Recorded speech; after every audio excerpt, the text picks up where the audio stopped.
да ви поздравя с добре дошли в Университетска болница Лозенец.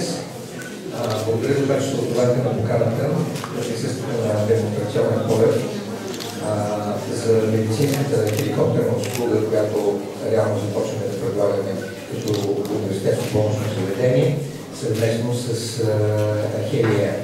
Добър ден на всички. Искам да ви кажа, че лично за мен, за моите колеги от Хелия, този ден е вълнуващ за това, защото ние повече от 2 години го очакваме.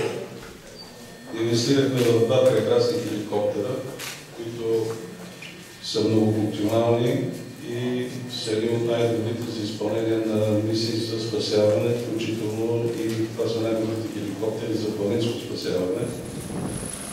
Благодаря на министър Андреев, благодаря на професор Спасов за това, че ни подкрепих и за това, че този ден може да се похвали с тази хеликоптера, която всички наблюдаваме навън.